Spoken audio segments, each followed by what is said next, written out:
Hello दोस्तों, मैं राजू जायसवाल आपके लिए आपके अपने यूट्यूब चैनल जेएमएस क्लासेस पर लेकर आया हूं हाई स्कूल एंड इंटर की भौतिक विज्ञान और मैथ की क्लासें।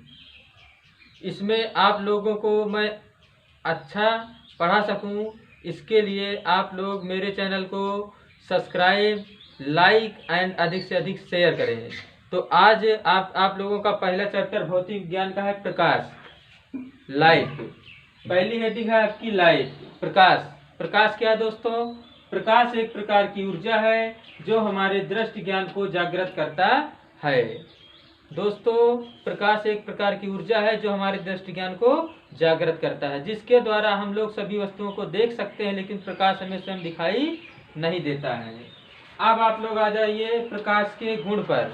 प्रकाश के कितने गुण होते हैं? तो प्रकाश के निम्नलिखित गुण है। नंबर पहला है प्रकाश सदैव सरल एवं सीधी रेखा में चलता है। क्या है दोस्तों? पहला नंबर है आपका प्रकाश सदैव सरल एवं सीधी रेखा में चलता है। दोस्तों, आप लोगों ने देखा होगा कि जब सूर्य का प्रकाश आता है तो पृथ्वी तक सीधा आता है। कैसे आता है? सीधा। या आप लोग एक टॉर्च लेते हैं और उसमें से जब आप बटन को पुश करते हैं तो प्रकाश हमारा सीधा जाता है। कैसे जाता है? सीधा जाता है, ना कि टेढ़ा मेढ़ा। ठीक है, तो इससे हम लोगों को पता चलता है कि प्रकाश सदैव सरल एवं सीधी रेखा में चलता है। दूसरा पॉइंट है दोस्तों आपका प्रकाश विद्युत चुंबकीय तरंगों के रूप में चलता है। तो जो प्रकाश हमारा है ये कैसे चलता है? विद्युत चुंबकीय तरंगों के रूप में। तो आप लोग सोच रहे होंगे कि विद्युत चुंबकीय तरंगे क्या होती हैं। आप लोगों ने देखा होगा कि जैसे ही हम लोग टॉर्च को पुश करते हैं या उसके बटन को दबाते हैं, क्या होता है? तुरंत लाइट पहुंच जाता है, प्रकाश जहां पर पहुंचना होता है। और उसी प्रकार जब लाइट आती है तो हम लोग जब बोर्ड पे बटन को पुश करते हैं तो क्या होता है? हमारा बल्ब जहां भी अच्छा दूर होता है वो क्या होता है? जल जाता है।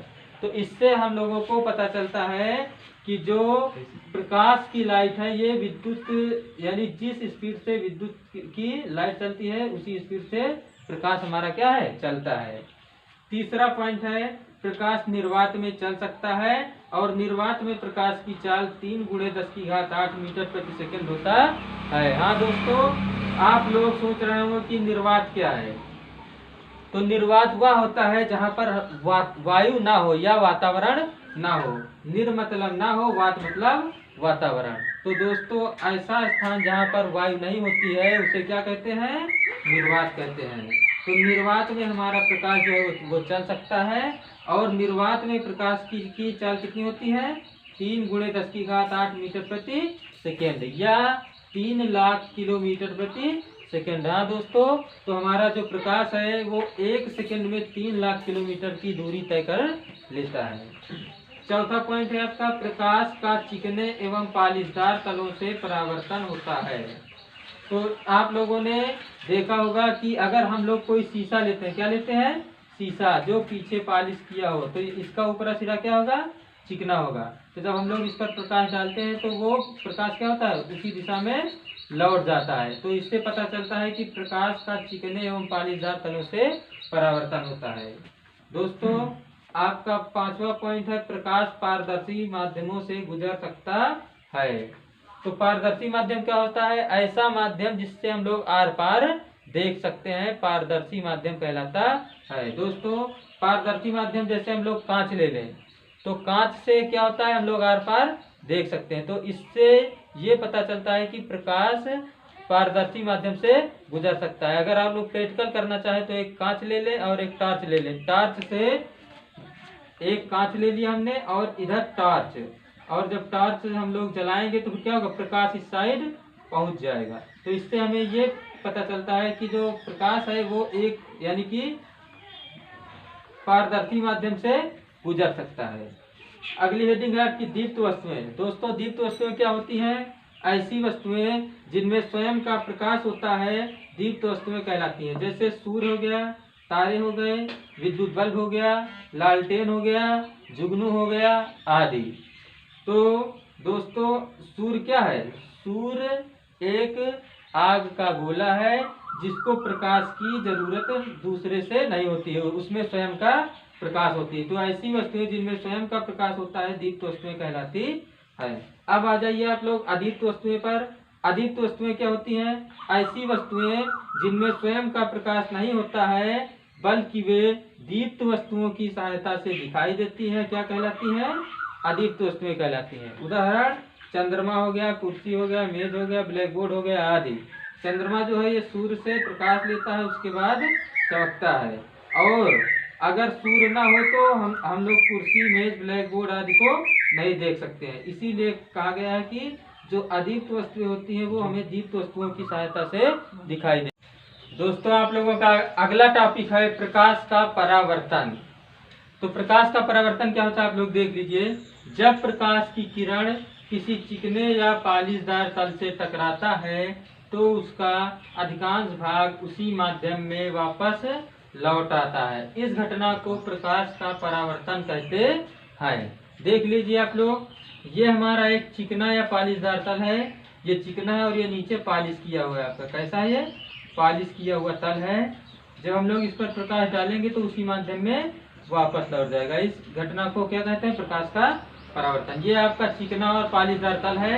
अब ये प्रकाश आ रहा है, प्रकाश आया और यहाँ पर पड़ा, और जैसे ही प्रकाश यहाँ पर पड़ेगा क्या होगा? उसी माध्यम में वापस लौट जाएगा। ये आपका आने का चिन्ह है और ये प्रकाश के जाने का चिन्ह है। और यहाँ बीच में क्या होता है? एक अभिलंब होता है। क्या होता है दोस्तों? अभिलंब। इसी घटना को क्या कहते हैं? प्रकाश का परावर्तन। बीच में अभिलंब होता है आपका, अभिलंब। ये आने का चिन्ह है और ये जाने का चिन्ह है। नीचे क्या है? पालिश किया हुआ तल है, चिकना तल। इस पर जब प्रकाश आई, पड़ी, और पड़ने के पश्चात क्या होगा? प्रकाश का परावर्तन हो गया। देखिए आप लोग, परावर्तन क्या होता है? परा मतलब पड़ना, प्रकाश का पड़ना, और वर्तन का अर्थ होता है लौटना। यानी कि प्रकाश की किरण कहाँ पड़ी? चिकने तल पर, और वर्तन का अर्थ होता है लौट गई। इसी को क्या कहते हैं? परावर्तन। दोस्तों, आने वाली किरण को आपतित किरण कहते हैं। क्या कहते हैं? आपतित किरण। और जो टकराने के पश्चात जो किरण वापस जाती है उसे परावर्तित किरण कहते हैं। क्या कहते हैं दोस्तों? परावर्तित किरण। अब देखिए आप लोग, अभिलंब और आपतित किरण के बीच एक कोण बन रहा है दोस्तों। क्या बन रहा है? एक कोण। इसे कोण आई कहते हैं। क्या कहते हैं? आई। और हिंदी में आपतन कोण कहते हैं। क्या कहते हैं दोस्तों? आपतन कोण। देखिए आप लोग, अभिलंब और आपतित किरण के बीच में जो कोण बनता है उसे आपतन कोण, और अभिलंब तथा परावर्तित किरण के बीच जो कोण बनता है उसे परावर्तन कोण, और इसे आर से प्रदर्शित करते हैं। किससे? आर से। इसे क्या कहते हैं? परावर्तन कोण। परावर्तन कोण। इसको हम लोग दोस्तों कुछ भी मान सकते हैं। A dash, M dash, N O. आप लोग इसके स्थान पर कुछ भी मान सकते हैं। ठीक है। अब आप लोग देखिए, प्रकाश के परावर्तन के नियम। इसके कितने नियम है? 2 नियम है दोस्तों। पहला नियम है आपतित किरण, परावर्तित किरण तथा आपतन बिंदु पर अभिलंब तीनों एक ही तल में होते हैं। देख लीजिए आप लोग, आपतित किरण, ये देखिए, आपतित किरण मतलब आने वाली किरण, परावर्तित किरण मतलब जाने वाली किरण, तथा आपतन बिंदु पर अभिलंब, ये क्या है? हमारा अभिलंब है। देखिए यहाँ पर तीनों क्या है? एक ही तल में है। ये क्या है? हमारा तल है। ठीक है ना? कहाँ? एक ही तल पर होते हैं। इसका दूसरा नियम क्या है? आपतन कोण। आपतन कोण मतलब आई। आपतन कोण मतलब आई। तथा परावर्तन कोण मतलब आर। दोनों कोण क्या होते हैं? सदैव आपस में बराबर होते हैं। तब कोण आई बराबर कोण आर। ठीक है दोस्तों, देख लीजिए, इसको आप थोड़ा समझ लीजिए। अगर कोई किरण 45 अंश पर आ रही है, कितने अंश पर? 45 अंश पर, तो वो परावर्तन के पश्चात 45 अंश पर ही वापस जाएगी। 45 अंश पर आएगी तो 45 अंश पर ही वापस जाएगी। अगर कोई किरण 30 अंश पर आ रही है, अगर कोई किरण 30 अंश पर आ रही है तो वो परावर्तन के पश्चात कितने अंश पर अच्छा जाएगी दोस्तों? 30 अंश पर ही वापस जाएगी। अगर कोई किरण 5 अंश पर आ रही है तो वो परावर्तन के पश्चात कितने अंश पर जाएगी दोस्तों? 5 अंश पर ही वापस जाएगी। यही है आपका, बस आज यही तक दोस्तों। अगर आप लोगों को अच्छा लगा तो आप लोग अधिक से अधिक लाइक, शेयर एंड सब्सक्राइब करें। मैं राजू जायसवाल आप लोगों का धन्यवाद करता हूँ।